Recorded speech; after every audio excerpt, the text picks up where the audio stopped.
Guys எல்லாரும் எப்படி இருக்கீங்க? என்னடா இவ ரொம்ப நாள் கழிச்சு வாய்ஸ் போட்டிருக்காளே அப்படின்னு பார்க்குறீங்களா?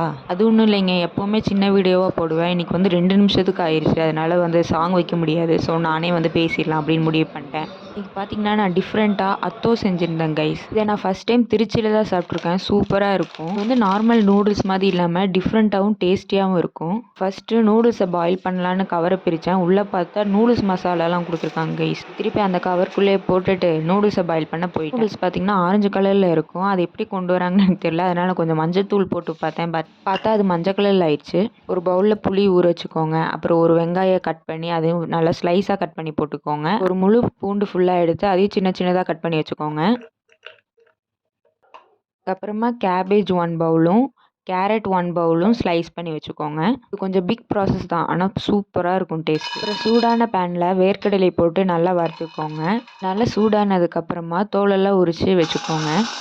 அப்புறம் மறுபடியும் அதே சூடான பேனில் இது பேர் என்னப்பா பொட்டுக்கடலை அதையும் போட்டு நல்லா வறுத்துட்டு உரிச்சு வச்ச வேர்க்கடலையும் அதுலேயே போட்டு நல்லா வறுத்துட்டு பவுலில் மாற்றிக்கோங்க. நல்லா சூடானதுக்கப்புறமா மிக்ஸி ஜாரில் போட்டு அப்புறம் அதே பேனில் வரமிளகா போட்டு நல்லா வறுத்து எடுத்துக்கோங்க. உங்களுக்கு எவ்வளோ காரம் தேவையோ அந்தளவுக்கு வரமிளகா போட்டால் போதும். போட்டு நல்லா வறுத்து எடுத்துட்டு அதையும் நல்லா பொடியாக அரைச்சி எடுத்துக்கோங்க. அப்புறம் வேறு ஒரு பேனில் ஆயில் ஊற்றி அது நல்லா ஆறுனதுக்கப்புறம் இல்லை, சூடானதுக்கப்புறம் வெங்காயம் போட்டு நல்லா ஃப்ரை பண்ணி எடுத்துக்கோங்க. நல்லா கோல்டன் ப்ரௌன் வர அளவுக்கு ஃப்ரை பண்ணி எடுத்துக்கோங்க. அதுக்குன்னு ரொம்ப கருப்பாக்கிடாதீங்க, கசக்கும். அப்புறம் அதே ஆயிலில் பூண்டையும் போட்டு அதையும் நல்லா ஃப்ரை பண்ணிக்கோங்க. அதையும் ரொம்ப வறுத்து எடுத்துடாதீங்க. பவுலில் மாற்றும் போது அந்த ஆயிலோடையே எடுங்க. அந்த பூண்டையும் ஆயிலும் ரெண்டுமே தேவை அதுக்கு. அப்புறம் இந்த முறுக்கு கடையில் கிடைக்கும், வாங்கிக்கோங்க. இது பேர் என்னமோ தட்டு வடைன்னு சொல்லுவாங்க. இதுக்கப்புறம் தான் கைஸ் ரொம்ப சிம்பிளான ஒரு விஷயம்.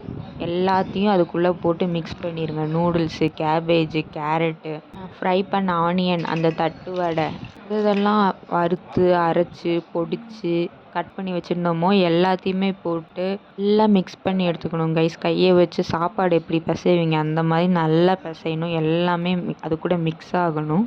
அந்த ப்ராசஸ் எங்கள் அம்மா தான் செஞ்சாங்க. எங்கள் அம்மா நல்லா பிசைவாங்க. அதனால் அவங்கக்கிட்ட கொடுத்துட்டேன். பிசையும் போது தான் ஒன்று ஞாபகம் வந்துச்சு, உப்பு போட மறந்துட்டேன்னு. அதுக்கப்புறமா உப்புலாம் போட்டு நல்லா பிசைஞ்சு அதை எடுத்து அழகாக அந்த பவுலில் எடுத்து வச்சாங்க கைஸ். பார்க்கவே சூப்பராக இருக்குல்ல. இது எங்கள் அப்பாவோட ஃபேவரெட்டு. அவர் வந்து எப்போவுமே சின்ன வயசில் இதெல்லாம் வாங்கி சாப்பிடுவேன் அப்படின்னு சொன்னார். அதனால் ஸ்ட்ரெயிட்டாக எடுத்துகிட்டு போய் எங்கள் அப்பா கையில் தான் கொடுத்தேன். கரெக்டாக நான் நினச்ச போது எங்கள் அப்பா ஒன்று சொன்னார், இது கருவாட்டு குழம்பு மட்டும் இருந்தால் சூப்பராக இருக்கும்னு.